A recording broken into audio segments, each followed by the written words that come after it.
Hey guys, Antone here from Roaming with Roamer. I'm going to tell another story from my book, Turmoil to Triumph. Can't seem to talk today. So I just got through doing a video that talked a little bit about me growing up with racism. So this will be video number 2. And I know I said I was going to do video number 2 on something different. I said that in the last episode. Than what I'm actually going to talk about today. I'm going to talk about something else. So you should watch the first video of this series first.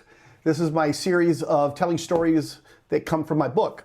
And the reason you should watch the last one first is because it kind of segues into this one. So anyway, the last one was about me traveling down to Fort Walton Beach, Florida to visit my friend who was at Fort Eglin Air Force Base.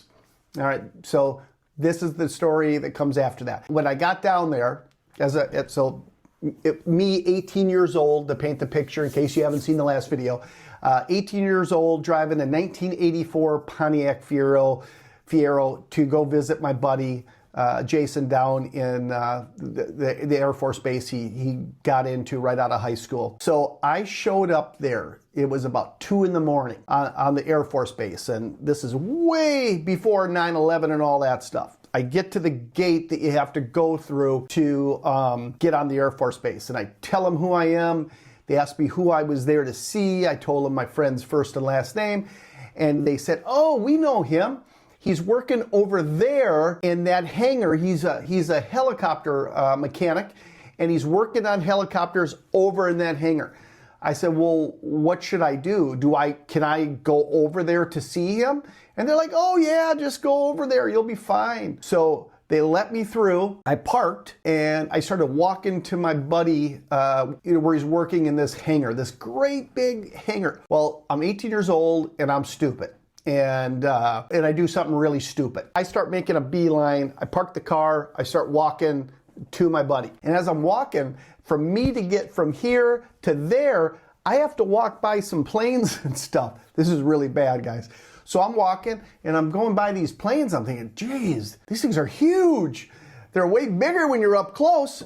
Well, I did something I wasn't supposed to do. There's something called a flight line. I think that's what they called it back then. And it's a line, I believe it was red, and it goes all around where the planes park and stuff like that. And you're not allowed to cross that line. And it's just a line on the ground. And I didn't see any signs or anything.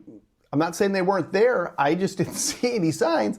And I crossed that flight line. So as I'm walking over there and I'm going like, holy cow, look at these monster Air Force planes.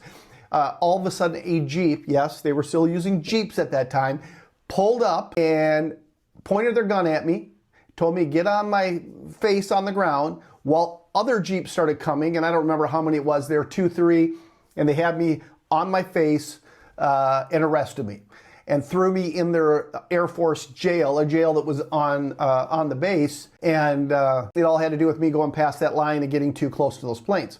So my buddy had to come down. My buddy Jason had to come down to the jail. He had to vouch for me who I was. They also called back home, talked to my grandma and grandpa, make sure that I belonged to somebody, because I was raised by my grandparents, guys, if you didn't know. And they said yes. They asked for my social security number and stuff. And I remember they found some mace in my pocket. And they wanted to know why I had that base on me, and I just drove from Minnesota down, and I just wanted something for protection in case I got into some trouble, and that's why I had that on me. I never had to use it or anything, but that's why I had it. Now, my buddy ended up showing up to get me out. When he got there, he's laughing. I guess this is something that happens quite often, but it's usually much, much older people. Like in their 80s and stuff, they go past that line. They just are oblivious, and sometimes they drive past that line. But nobody 18 years old, and I should have known better. So when I end up getting bailed out basically by my buddy, I noticed they were doing bomb sweeps. I saw all these people around the planes, and my buddy says, "Yeah, they're having to do a bomb sweep of all the planes that I went by."